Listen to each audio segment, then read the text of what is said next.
অবশ্যই তামিম ভাই যদি এরকম কোনো একটা অপরচুনিটি আমাকে তৈরি করে দেয়, অবশ্যই আমি নিজেকে যত রকমের হাই রেঞ্জে নিজেকে ভালোভাবে তৈরি করা যায়, তৈরি করে বিসিবিতে ব্যাক করা যায়, যত রকম টুর্নামেন্টগুলো আছে পার্টিসিপেট করা যায়, সুযোগ করে দেয়, অবশ্যই আমি করব। আমার এই অবসরের ইয়াটা নেওয়া হচ্ছে একদম ইমোশনের জায়গা থেকে, খুব আসলে রাগ করে ডিসিশনটা নিয়ে নিয়েছি।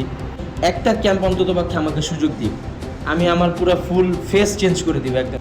ভালো পারফর্মটি ঠিক করেছিলাম, বাট আমাকে ক্যাম্পে ডাকা হয়নি কেন, সেটা আসলে আমার এখনও অজানা।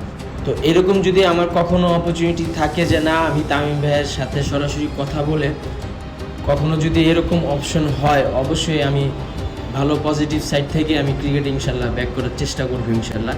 বাট আমার কাছে মনে হয় তামিম ভাই আমার এই জিনিসটা সুদৃষ্টিতে দেখবেন এবং আমি ওই আশায় থাকবো।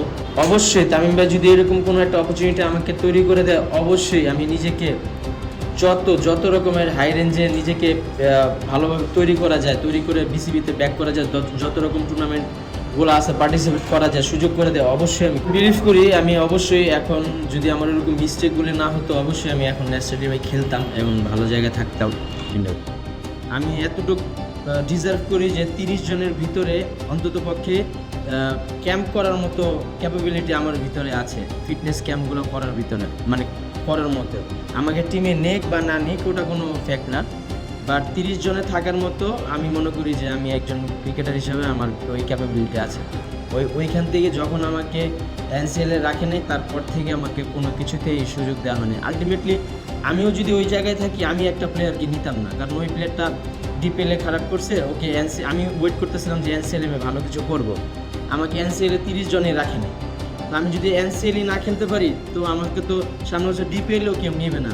সেম জিনিসটাই আমার সাথে হয়েছে। আস্তে আস্তে আমি সব কিছুতে পিছিয়ে গিয়েছি, অ্যান্ড তার কারণে আমার ফ্যামিলি আর্থিকভাবে ক্ষতিগ্রস্ত হয়েছে, অ্যান্ড অনেক প্রবলেমের সম্মুখীন আমি হয়েছি, অনেক প্রবলেম ফেস করেছি, যার কারণে আজকে এই পরিস্থিতি হয়েছে। যে একটা ক্যাম্প অন্তত পক্ষে আমাকে সুযোগ দিই, আমি আমার পুরো ফুল ফেস চেঞ্জ করে দিব একদম, মানে এরকম একটা নিউজ ছিল আমার। বাট আমি আনফর্চুনেটলি বলেন বা লাকের প্রবলেমের জন্য বলেন, আমি হয়তো ওই ক্যাম্পগুলো করতে পারিনি, কারণ আমি ছোটোবেলা থেকেই তো under 12, under 15, 17, under 19 and under 23 এই পর্যন্ত যে আমি খেলেছি, সবগুলোতে মনে করেন যে 2বার 3বার 5বার করে ক্যাম্প করতে হয়, আপনারা হয়তো ভালোভাবে জানেন।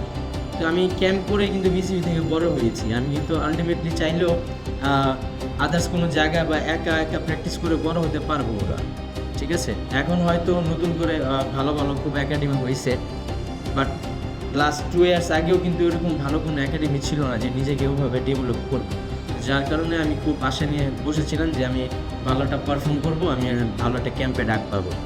ভালো পারফর্মটি ঠিক করেছিলাম, বাট আমাকে ক্যাম্পে ডাকা হয়নি কেন, সেটা আসলে আমার এখনও অজানা।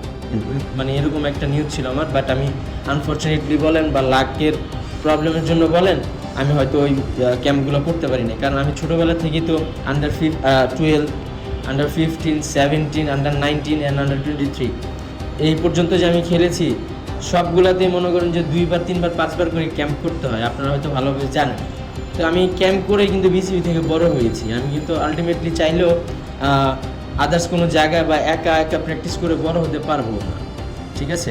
এখন হয়তো নতুন করে ভালো খুব একাডেমি হয়েছে, বাট লাস্ট 2 ইয়ার্স আগেও কিন্তু এরকম ভালো কোনো একাডেমি ছিল না যে নিজেকে ওইভাবে ডেভেলপ করবে, যার কারণে আমি খুব আশা নিয়ে বসেছিলাম যে আমি ভালোটা পারফর্ম করব, আমি ভালো একটা ক্যাম্পে ডাক পাবো।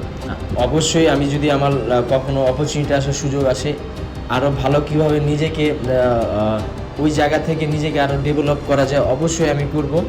অ্যান্ড অবশ্যই একটা মানতে হবে যে একটা খারাপ ছেলে কখনো কোনো ভালো কাজে ব্যাক করতে পারে না। অবশ্যই আমার ভিতরে ভালো কিছু আছে দেখে আমি ভালো কিছুতে ব্যাক করতে চাচ্ছি এবং ব্যাক করতে রাজি আছি। তো আপনারা ট্রাস্ট রাখবেন আমার উপরে, আমার প্রভাব রাখবেন, আমি যাতে আরও সামনে ভালোভাবে এগিয়ে যেতে পারি।